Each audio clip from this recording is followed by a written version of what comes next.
All right, moments ago, we did hear from the former president about the appointment of a special prosecutor today to oversee separate federal investigations into Trump's conduct, partially involving the January 6th riot, the other investigation into the potential mishandling of classified materials, as well as the possible obstruction of justice in that investigation. Again, we did just hear from the former president a short time ago.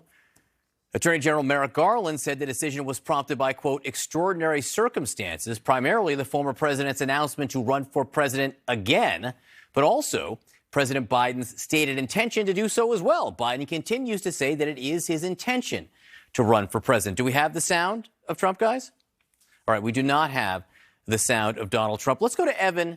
Oh, wait. All right, hang on. We have Donald Trump. Let's listen to what he said. Before we begin, I want to address the appalling announcement today by the egregiously corrupt Biden administration and their weaponized Department of Justice. Would you like me to talk about that? Larry, would you like me to talk about that? This horrendous abuse of power is the latest in a long series of witch hunts. It started a long time ago.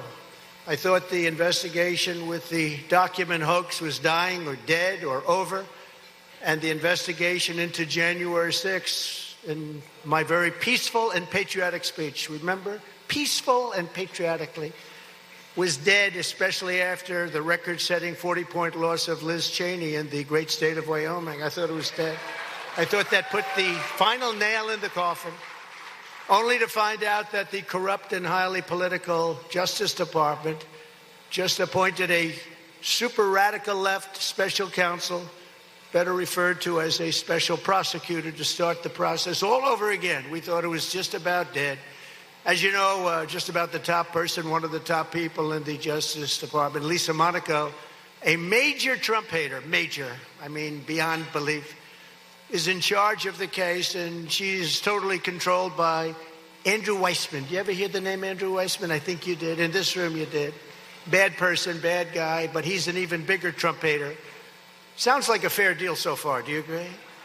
Who works tirelessly as he did on the Mueller scam, which ended up, as you know, no collusion, to do bad things to the greatest movement. They want to do bad things to the greatest movement in the history of our country, but in particular, bad things to me.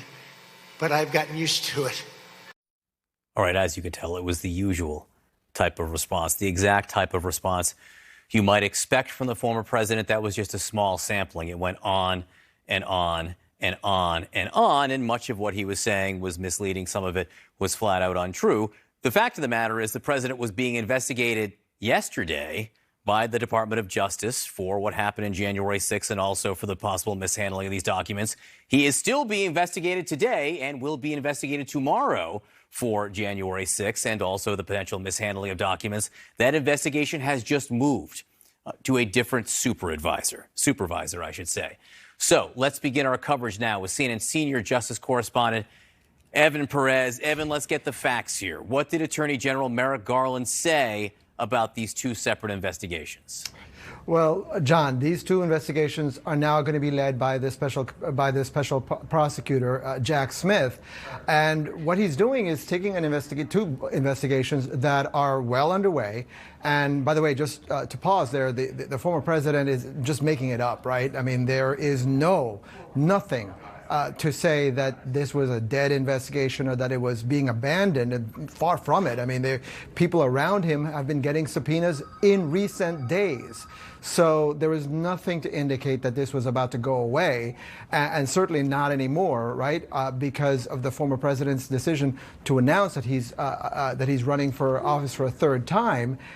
The Justice Department says that they needed to appoint a special prosecutor, to oversee them. Now, as you pointed out, both things are ongoing. One of them is looking at the former president and his allies' efforts to impede the transfer of power after his loss on January in the 2020 election.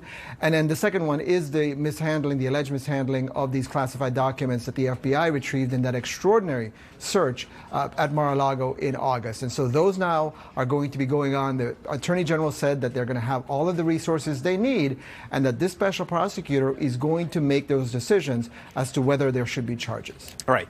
This special prosecutor, Jack Smith, many people had never heard of Jack Smith before a few hours ago. What's his background?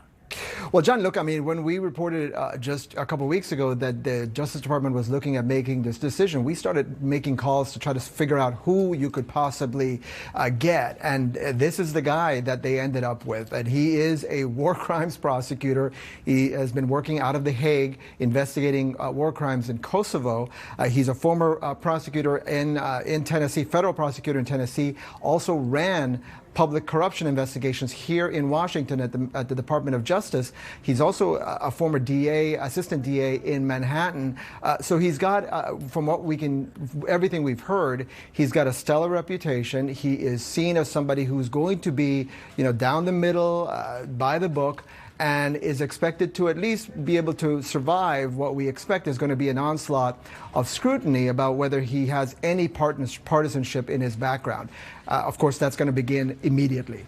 What's interesting about we heard the former president complaining about this.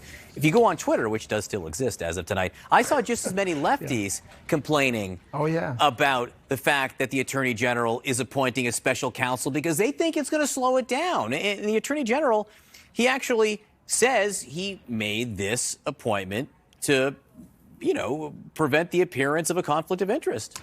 Right. And look, I think Merrick Garland may have said that, and I think he really does believe it, but it is wishful thinking, let's be honest, right, John? I mean, these are the times we live in, and there's absolutely nothing that can insulate anything like this from the political criticism, which is already coming from Republicans, from the former president. And you heard him right there, just already accusing Jack Smith of being a far left partisan.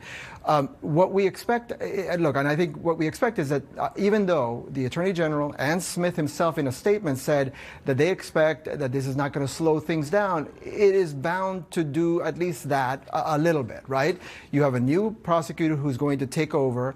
He's going to inherit all of this work, and then he's going to want to review it, and just by its nature is going to slow things down at least a little bit. And of course, we know the 2024 elections are coming up very, very soon.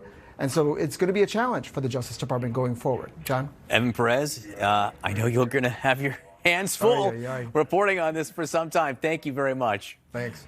More now from CNN Justice correspondent Jessica Snyder, CNN legal and national security analyst Carrie Cordero, former counsel to the U.S. Assistant Attorney General for National Security, and CNN senior legal analyst Ellie Honig, a former assistant U.S. attorney. Carrie, I want to start with you. Your reaction, well, you know what? I don't want to talk about the former president, what he said anymore, because so much of it was, I think, misleading or just, shiny objects there. Nonsense. Yeah. So Merrick Garland. Nonsense, John. Merrick Garland, the appearance of a conflict. How necessary was it, do you think, for a special counsel?